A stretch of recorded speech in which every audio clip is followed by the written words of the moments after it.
आज इस वीडियो में हम डिस्कस करेंगे MCQs जो कि आपकी NCERT क्लास 6 के चैप्टर 3 से बनाए गए हैं, जिसका नाम है मोशंस ऑफ द अर्थ।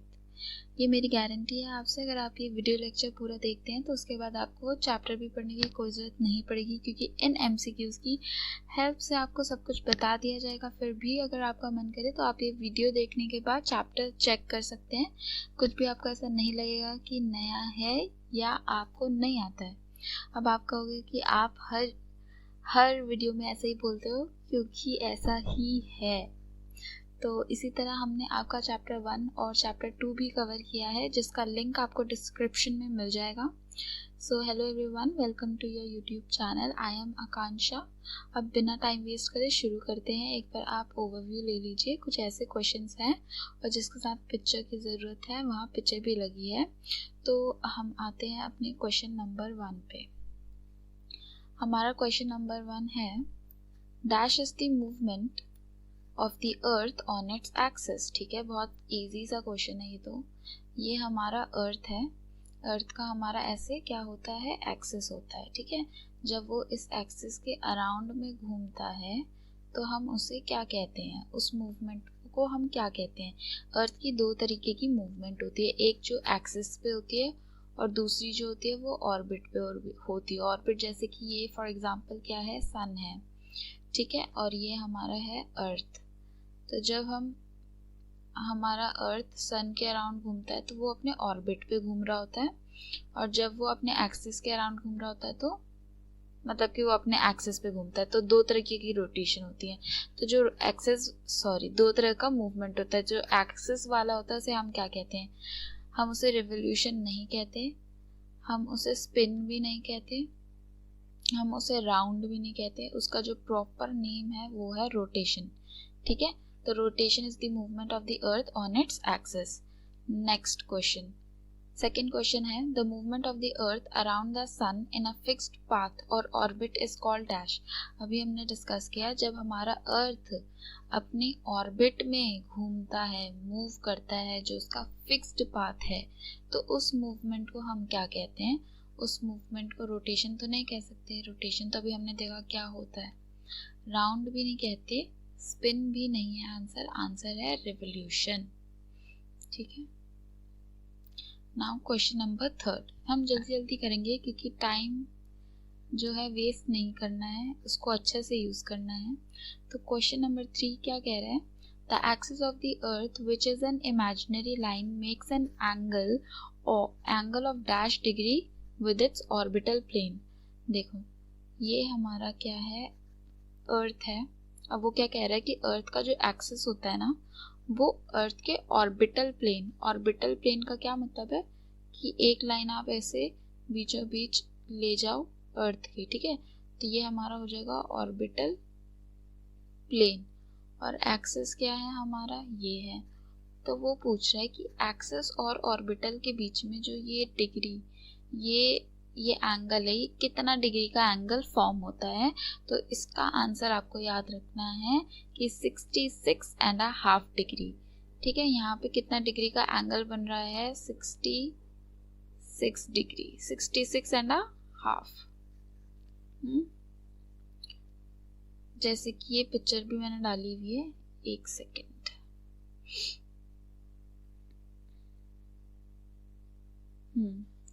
तो यहाँ पे ये वाला एंगल है ना, ये देखो, ये बन रहा है 66 डिग्री। और अगर आपसे पूछ ले कि एक्सिस और the vertical line from the earth's orbital plane, अगर ऑर्बिटल प्लेन में से ऐसी वर्टिकल लाइन हम खींच दें और एक्सिस जो हमारा ये वाला लाइन है, तो इन दोनों के बीच में कितनी बन रही है, तो इनके बीच में बन रही है 23.5। ठीक है, तो ये याद रखना है। Next question number 4, the circle that divides the day from night on the globe is called the dash. अब देखो, जो हमारा ये अर्थ है, ये सपोज हमारा अर्थ है, ये हमारा सन है, तो इसमें लिखते हैं S, इसमें लिख देते हैं E। तो अर्थ जब अपनी लाइट देता है, जब हमारे पास सन रेज आती है ना, तो वो पूरे अर्थ पे इक्वली डिवाइड नहीं होती है। वो जब वो हाफ पार्ट में रहती है ऐसे, एक लाइन अगर हम खींचते हैं तो कुछ ऐसा दिखता है। तो जो ये हमारा राइट हैंड साइड है, अगर वो सन को फेस कर रहा है तो सिर्फ उस राइट हैंड साइड में सनलाइट रहती है, बाकी जो उसका बैक साइड या हम अभी लेफ्ट कह रहे हैं तो उधर जो है बिल्कुल डार्कनेस रहेगा।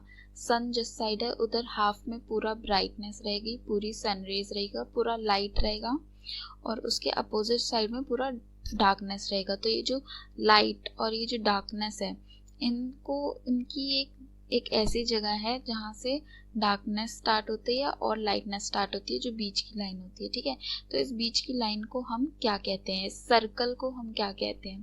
तो इसको सर्कल ऑफ डिवीजन नहीं कहते हैं, अगर हम ऑप्शंस में आ जाएं तो सर्कल ऑफ सेपरेशन भी नहीं कहते हैं, सर्कल ऑफ लाइट भी नहीं कहते हैं। इसका जो करेक्ट आंसर है वो है सर्कल ऑफ इल्यूमिनेशन। ठीक है, इसको हम कहते हैं सर्कल ऑफ इल्यूमिनेशन।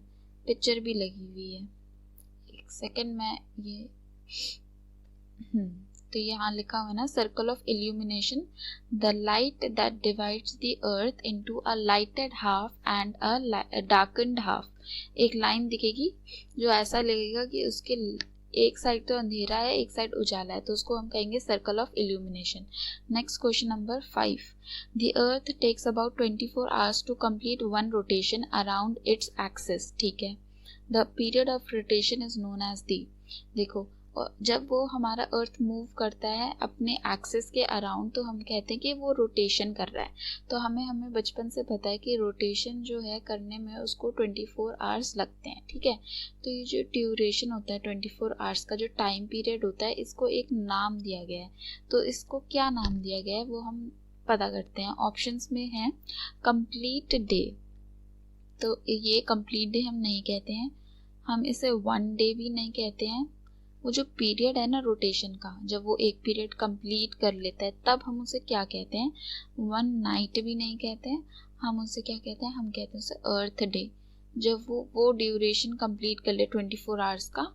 ठीक है, the period of rotation is known as earth day. Question number 6, it takes dash days to revolve around the sun. अब अपने एक्सिस में तो वो 24 आवर्स में अर्थ रोटेट कर लेता है, लेकिन जब उसे रिवॉल्व करना होता है सन के अराउंड में तो उसको कितने डेज लगते हैं? तो ऑप्शन में देख लेते हैं, 365 days, 225 days, 563 days and 365 days. तो ये तो सीधा सीधा कैंसिल है, 225 एंड 563। अब कंफ्यूजन है ए एंड बी में।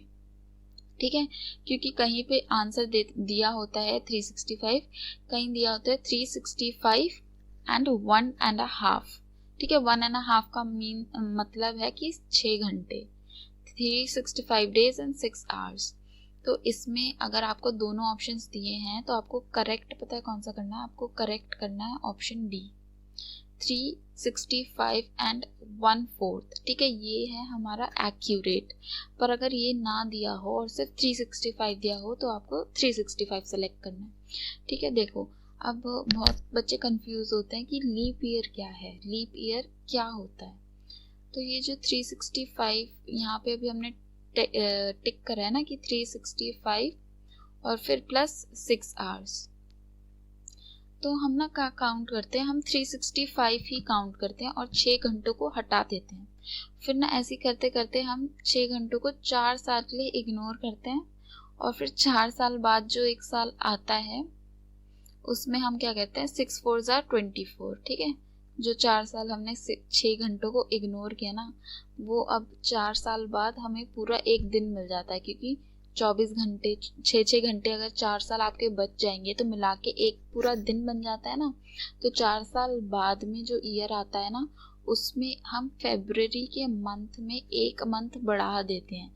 जो नॉर्मली फरवरी में कितने डेज रहते हैं, 28 डेज रहते हैं फेब में, लेकिन जब हमें ये एक्स्ट्रा 1 डे मिल जाता है तो हम उसको फरवरी में एडजस्ट करते हैं, और फरवरी में फिर टोटल उस ईयर टोटल कितने डेज हो जाते हैं, 29 डेज हो जाते हैं। तो एक डे बढ़ने की वजह से ना उस ईयर में टोटल कितने डेज हो जाते हैं, 366 डेज हो जाते हैं, और उसी को हम कह देते हैं कि भाई लीप ईयर है। लीप ईयर मतलब एक दिन उसमें एक्स्ट्रा होता है, जो कि फेब के मंथ में होता है। ठीक है, इस पे भी क्वेश्चन बनता है, तो ध्यान रखना है। A year with 366 days is called a dash। बहुत इजी है, अभी हमने डिस्कस किया कि वो ईयर जिसमें 366 डेज होंगे तो वो जो है वो एक लीप ईयर होगा। 1 ईयर और कंप्लीट ईयर क्यों नहीं होगा, क्योंकि 365 को भी हम 1 ईयर कंसीडर करते हैं और 365 कंप्लीट ईयर भी हो सकता है, लेकिन लीप ईयर तो सिर्फ 366 डेज वाला ही होगा ना। तो क्वेश्चन नंबर 8 पे आते हैं। Earth revolves around the sun in an dash orbit. तो ये जब हम चैप्टर नंबर फर्स्ट हम अपना कर रहे थे, चैप्टर नंबर 1, तो उसमें भी हमने डिस्कस किया था कि जो अर्थ है वो सन के अराउंड कौन से ऑर्बिट में घूमता है, उसका शेप क्या है, सर्कुलर है, सर्कुलर नहीं है, सिलेंड्रिकल नहीं है, रेक्टेंगुलर नहीं है, आंसर है इलिप्टिकल। ठीक है, इलिप्टिकल ऑर्बिट। इलिप्टिकल ऑर्बिट थोड़ा सा ऐसा ऑर्बिट। ठीक है, question number 9। Season changes due to the change in the position of the dash around the sun. देखो, एक होता है कि डे एंड नाइट, दिन हो रही है रात हो रही है। वो कैसे होता है कि हमारा जो सन है, सॉरी हमारा जो अर्थ है वो रोटेट करता है ना। तो कभी वो सन के साइड में फेस करता है, कभी सन के अपोजिट में फेस करता है। तो इस वजह से डे एंड नाइट होती है। तो हमें पता है कि रोटेशन से तो डे एंड नाइट होती है, पर सीजन किस चीज से चेंज होते हैं? सीजन चेंज होते हैं रिवॉल्यूशन से। जैसे कि हमारा ये सन है और ये हमारा अर्थ है। ठीक है, तो कभी अर्थ यहाँ होगा सन के, कभी अर्थ यहाँ होगा सन के, कभी अर्थ यहाँ होगा सन के, कभी यहाँ पे होगा सन के। तो इस वजह से क्या होता है कि हमारे सीजन्स जो होते हैं ना अर्थ पे चेंज होते रहते हैं। अब ना मोस्ट ऑफ दी जो कंट्रीज है ना, कॉन्टिनेंट्स जो वो नॉर्दर्न हेमिस्फेयर में है, तो हम ये सब चीज़ें नॉर्दर्न हेमिस्फेयर को ध्यान में रख कर पढ़ते हैं। ठीक है, कि कब यहाँ ठंडी हो रही है, कब यहाँ गर्मी हो रही है। तो नॉर्दर्न हेमिस्फेयर को दिमाग में रख के पढ़ोगे तो ईजी रहेगा, वरना कंफ्यूज हो सकते हो। तो ये है कि जब हमारा अर्थ सन के अराउंड रिवॉल्व करता है तो सीजन में बदलाव आता है। ठीक है, तो इससे यहाँ का तो आंसर मिल गया हमें क्वेश्चन 9 का, कि season change due to the change in the position of the dash around the sun. Sun के अराउंड क्या घूमता है जिससे कि हमारा सीजन चेंज होता है? तो बहुत इजी आंसर है अर्थ। अभी हम इसको आगे डिटेल में सीजन्स जो हैं डिस्कस करने वाले हैं कि कैसे कैसे सन की पोजीशन रहती है, मून सन की पोजीशन रहती है, अर्थ की पोजीशन रहती है, और उससे कौन से हमारे सीजन्स आते हैं। देखो, मैंने बताया था ना, अभी ये देखो कैसी कैसी पोजीशंस है।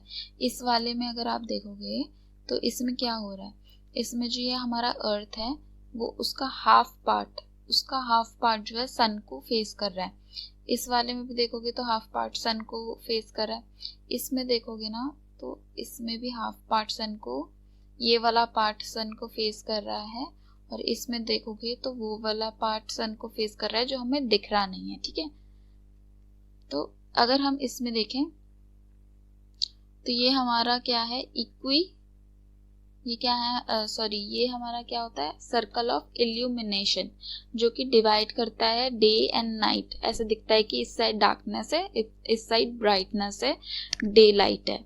ठीक है, तो ये अगर हम देखें तो हमारा इक्वेटर तो ये रहा है ना, एंड ये हमारा एक्सिस है।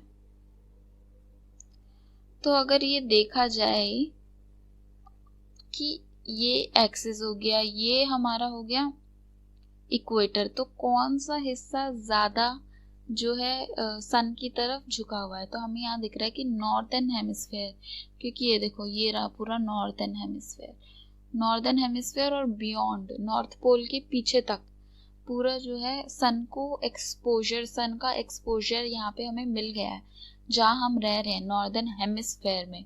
ठीक है, तो हमारे लिए ना गर्मी होगी क्योंकि हमें सन ज़्यादा मिल रहा है।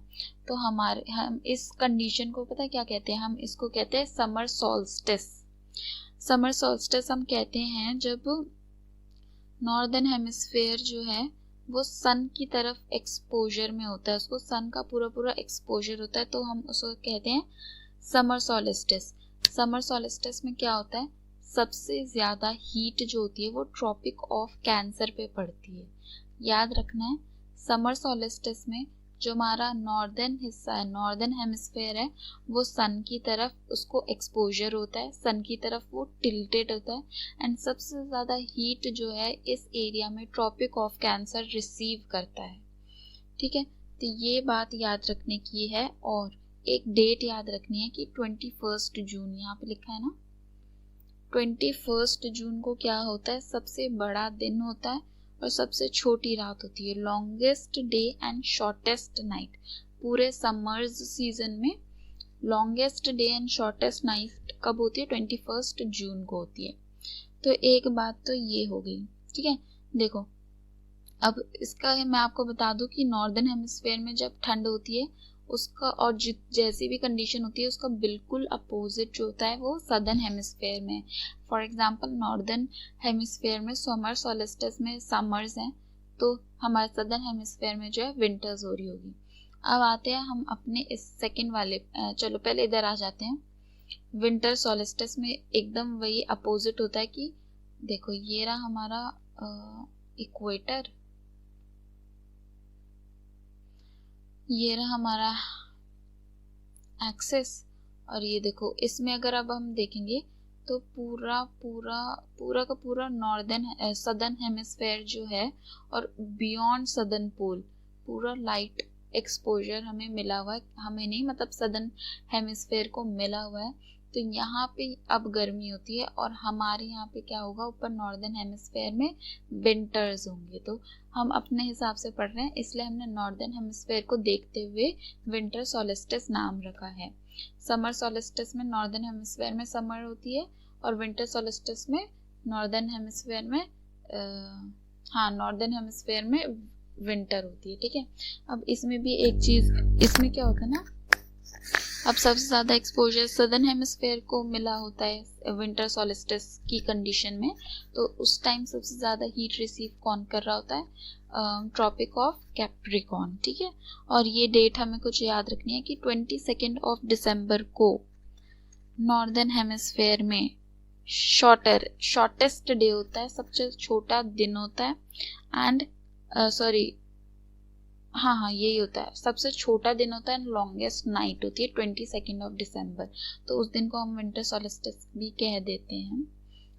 ठीक है, ऐसी कुछ कंडीशंस रहती हैं। अब देखो बीच में जो अर्थ बने हुए हैं इनको कहते हैं इक्विनॉक्स।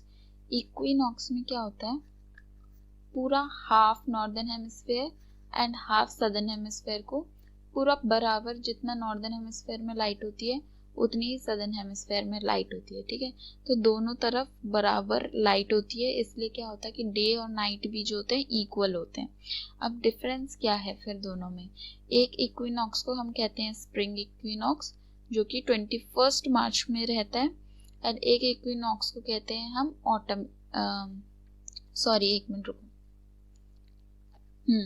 इसको कहते हैं, ऊपर वाले को आपको ऊपर वाली में इमेज में दिख रहा होगा स्प्रिंग इक्विनॉक्स है, एंड नीचे वाले में दिख रहा होगा ऑटम। जब गर्मियों के बाद विंटर आता है तो बीच में एक ऐसा फेज आएगा, आपको दिखेगा कि पत्ते झड़ रहे हैं, है ना, फॉल हो रहा है, पत्ते बहुत टूट रहे हैं पेड़ पे से, तो वो सीजन कौन सा होता है, वो ऑटम होता है। ठीक है, तो ऑटम आपका कब पड़ता है, वो पड़ता है आपका 23 सितंबर पे।